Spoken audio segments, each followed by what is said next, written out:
Hello. इस video में मैं आपके साथ शेयर करने वाला हूँ एक तरीका जिसके ज़रिए आप अपने सबकॉन्शियस माइंड में चीज़ों को रीप्रोग्राम कर पाएंगे। मान लीजिए आप किसी चीज़ पे काम कर रहे हैं, कुछ ऐसी आदतें हैं जिसे आप बिल्ड करना चाह रहे हैं या कुछ ऐसी चीज़ें हैं जिससे आप डील कर रहे हैं, उन सारी चीज़ों को आप मैनेज कर पाएंगे, राइट। और अच्छी तरह से आप उससे अपने अनकॉन्शियस माइंड तक, अपने सबकॉन्शियस माइंड तक पहुंचा पाएंगे। तो बेसिकली मैं आपके साथ शेयर करने वाला हूँ एक ऐसा तरीका जिससे कि आप अपने सबकॉन्शियस माइंड को डील करेंगे, ट्रीट करेंगे। तो आइए समझते हैं। क्या आपके घर में कोई ऐसा बच्चा है जो कि 1 साल से लेकर 7 साल के बीच में हो, या आपने कभी भी किसी 1 साल से 7 साल के बच्चे की परवरिश की है, देखभाल किया है, राइट। यदि आपने किया है या आप अभी भी कोई पेरेंट है या अपने घर पे आपने ऐसे बच्चे आपने देखे जो 1 से 7 साल की हैं, तो आप कुछ चीज़ें बहुत कॉमन तरीके से नोटिस कर पाएंगे। जैसे कि आप उनको बहुत सारी चीज़ें कहते हैं नहीं करने के लिए, राइट, पर ये बच्चे उसे बार बार करते हैं। यदि आप कहते हैं कि वहाँ नहीं जाना है, ज़्यादा टीवी नहीं देखना है, ये नहीं खाना है, तो आप नोटिस करेंगे कि ये बच्चे वैसे ही करते हैं। फिर आपको लगता है कि आपके बच्चे आपकी बातें नहीं सुन रहे हैं, बहुत ही डिसरिस्पेक्टफुल हो गए हैं, पता नहीं बड़ा होके क्या करेगा, राइट। और जो 5 से 7 साल के बच्चे हैं, आप उनको प्यार से भी समझाने की कोशिश करते हैं, फिर भी जो चीज़ों को आप कहते हैं कि पढ़ाई ज़रूरी है, टीवी को कम देखा करो, ये सारी चीज़ें आप समझाते हैं, उसके बावजूद भी इनको समझ में नहीं आता, ये वही चीज़ें रिपीट करते हैं और आप बहुत ज़्यादा इरिटेट हो जाते हैं, आपको बहुत गुस्सा आता है। सही बात है, ये कुछ कॉमन चीज़ें हैं। तो अब हम समझते हैं जो हमारी माइंड की प्रोग्रामिंग होती है, राइट। जैसे कि आज आप जैसा बिहेव करते हो और जो भी आपकी वैल्यूज़ है, बिलीव्स है, वो आपके बचपन से लेके जब आप पैदा हुए थे तब से लेके जो आपका 7 साल का उम्र है तब तक ये सारा प्रोसेस हुआ है, राइट। उसी समय आपका बिलीफ और आपके वैल्यूज़ बने। तो ये समय बहुत ही इंपॉर्टेंट समय होता है। क्यों? क्योंकि इस समय जो आपका कॉन्शियस माइंड होता है वो उतना ज़्यादा डेवलप नहीं होता है, और सारा जिम्मेदारी किसके हाथों होता है? सबकॉन्शियस माइंड के हाथों में। ये एक रिकॉर्डिंग वाला प्रोसेस होता है। जो भी चीज़ें बोली जाती है, देखी जाती है, सुनी जाती है, वो सारी चीज़ें रिकॉर्ड होती जाती है दिमाग में सच्चाई के जैसे, राइट। तो आपका जो अनकॉन्शियस माइंड है, जो आपका सबकॉन्शियस माइंड है, उसको बिल्कुल वैसा ही लेता है जैसे वो बाहर उसको दिखाई दे रहा है, सुनाई दे रहा है। उसको ये नहीं लगता है कि ये कोई फेक है। क्यों? क्योंकि वो उस चीज़ का डिफ्रेंशिएट ही नहीं कर पाता है, राइट। हमारा जो सबकॉन्शियस माइंड है वो लॉजिकल माइंड नहीं है। लॉजिकल माइंड तो हमारा कॉन्शियस माइंड। यदि आप 2 और 2 5 बोलेंगे तो इसको रोकेगा कौन? ये कहने से कि ये गलत है, राइट। ये आपका कॉन्शियस माइंड कहेगा, पर इस समय वो उतना ज़्यादा डेवलप नहीं होता है, राइट। तो आप समझ पा रहे हैं? तो आपका जो बच्चा है वो इसलिए उन चीज़ों को नहीं समझता जब आप उनको ये कहते हैं कि ज़्यादा टीवी मत देखो, वहाँ मत जाओ।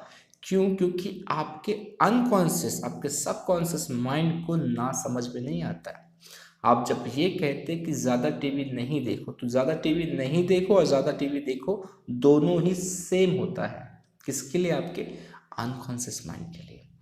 अब मैं आपको क्या समझाने की कोशिश कर रहा हूँ। बेसिकली क्या करना है कि जो आपका सबकॉन्शियस माइंड है, राइट, वो आज भी आपके साथ जुड़ा हुआ है, ठीक है। सारी प्रोग्रामिंग उसी के अंदर है, आपका बिहेवियर, आपकी हैबिट, आपका थॉट प्रोसेस, सब कुछ उसी के अंदर है।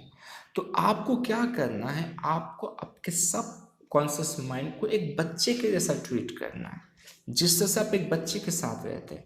क्या ऐसा होता है कि आप अपने बच्चे को डांटते हैं और फिर उसको छोड़ देते हैं, आप उसको घर से निकाल देते हैं? नहीं, आप फिर से उसे अपनाते हैं, समझाते हैं, प्यार करते हैं, क्योंकि वो आपका बच्चा है, राइट। तो उसी तरह से जब आपका सबकॉन्शियस माइंड कुछ ऐसे बिहेवियर के साथ जुड़ा हुआ है, किसी ऐसे थॉट प्रोसेस के साथ जुड़ा हुआ है, तो आप उसको छोड़ नहीं सकते, राइट। वो आपके बच्चे के जैसा है, आपको उसको संभालना है, आपको उसको इस तरह से हैंडल करना है जिससे कि वो चीज़ें अच्छी तरह से सुधर पाए। आपको पता है कि ये ज़्यादा समय तक रहेगा तो बाद में नुकसान दे सकता है। जैसे कि यदि आपका जो बच्चा है, जो चीज़ें आप उसको सिखा रहे हैं, यदि उसको नहीं सीखेगा, नहीं समझेगा, तो उसका नुकसान किसको देखना पड़ेगा? आपके बच्चे को देखना पड़ेगा। मान लीजिए आप कुछ पढ़ा रहे हैं, आप मैथ्स सिखा रहे हैं, इंग्लिश सिखा रहे हैं, और बच्चे का पढ़ने का मन नहीं है, सीखने का मन नहीं है, तो आप उसको ये कह के नहीं छोड़ सकते कि तुम्हारा भविष्य में तुम देख लेना तुम्हारे साथ क्या होगा, तुम रिस्पॉन्सिबल होगे। एक 5 साल के बच्चे को, एक 7 साल के बच्चे को आप कहोगे तो क्या समझ में आएगा उसको? आप समझ पा रहे? तो उस समय आपको ही समझना पड़ेगा। तो उसी तरह से आपको एक मैच्योरिटी डेवलप करनी पड़ेगी आपके सबकॉन्शियस माइंड के साथ, राइट? कभी कभी कुछ थॉट हमारे दिमाग में चलते हैं, ठीक है, हम उसको छोड़ देते हैं, हम ये कह के छोड़ देते कि ऐसे मैं सोचता हूँ, चीज़ें ऐसी है, मैं ऐसे बिहेव करता हूँ। ना ना, आप उसको ऐसे नहीं छोड़ सकते, आपको कंटिन्यूसली उस पर एफर्ट लगाना है उस चीज़ को चेंज करने के लिए। कभी कभी आपको अपने बच्चे को डांटना पड़ता है, सही बात है, आप डांटते अपने बच्चे को, क्यों? क्योंकि उस समय डांटना ज़रूरी होता है। वैसे ही आपके सबकॉन्शियस माइंड को भी आपको कभी कभी डांटना पड़ता है। मान लीजिए वो कुछ सोच रहा है जो कि नेगेटिव है, कुछ एक इवेंट हुआ, उससे वो नेगेटिव चीज़ें निकाल रहा है, तो आप उसको डांटिए, हे ऐसा नहीं सोच लो। तो अब नहीं सोचो बोलोगे तो क्या होगा? वो दिमाग उसको वैसा ही सोचेगा। तो आपको क्या करना है, हे आप पॉजिटिव सोचो, इसमें पॉजिटिव चीज़ें भी बहुत सारी है, आप इसको ही क्यों सोच रहे हो? पॉजिटिव सोचो, पॉजिटिव ढूंढ के निकालो इससे। तो उसको वो रिब्यूक, वो डांट, वो चाहिए, क्योंकि वो उस तरह से फिर आपको फॉलो करेगा जिस तरह से एक छोटा बच्चा आपको फॉलो करता है। पर हम क्या करते हैं, हम बिल्कुल अपने बच्चे को जैसे कभी कभी छोड़ देते हैं ना कुछ लोग, कि जा जैसे जीना है जी। और वो बच्चे होते हैं जो कल जाके अपने लाइफ में बहुत बुरा करते हैं, क्योंकि पेरेंटिंग बहुत इम्पॉर्टेंट है। तो जिस तरह से आप एक पेरेंट है एक बच्चे का, उसी तरह से आपको आपके सबकॉन्शियस माइंड का भी होना पड़ेगा, उसको संभालना पड़ेगा, उसको जगह जगह पे डांटना पड़ेगा, राइट? यदि आप सिंगल हो तो आप जैसे एक बच्चे को कोई संभालता, उस तरह से अपने सबकॉन्शियस माइंड को संभालना है। एक ये अलग लर्निंग है, ये मैंने सीखा है अपनी लाइफ में, राइट? और मुझे एक ऐसा इंसाइट लगा कि मुझे लगा कि इसको लोगों तक पहुंचाना है, लोगों को समझना है। क्यों? क्योंकि आप अपने बच्चे को प्यार करते हो, और आपको आपके सबकॉन्शियस माइंड को प्यार करना है, क्योंकि वो जो भी कुछ करता है वो आपके फायदे के लिए करता है। तो जैसे मैंने एक वीडियो शेयर किया था रिसेंटली, राइट, जहाँ पे मैंने कहा था कि आपको यदि आपकी ज़िंदगी को बेहतर बनाना है, तकलीफ़ों से बचना है, अपनी ज़िंदगी में खुशी चाहिए, तो आपको आपके माइंड को बहुत ही बेहतर तरीके से समझना पड़ेगा। वो काम कैसे करता है, उसका प्रोसेस क्या है। इस जितना ज़्यादा आपके पास अच्छी अंडरस्टैंडिंग होगी इसकी, उतना ज़्यादा आप अपने माइंड के साथ अपनी ज़िंदगी को बेहतर बना पाएंगे, राइट? तो आई बिलीव कि आपने कुछ सीखा। इसी तरह से सीखते जाइए, प्रैक्टिस करते जाइए और अपनी लाइफ को बेहतर बनाते जाइए।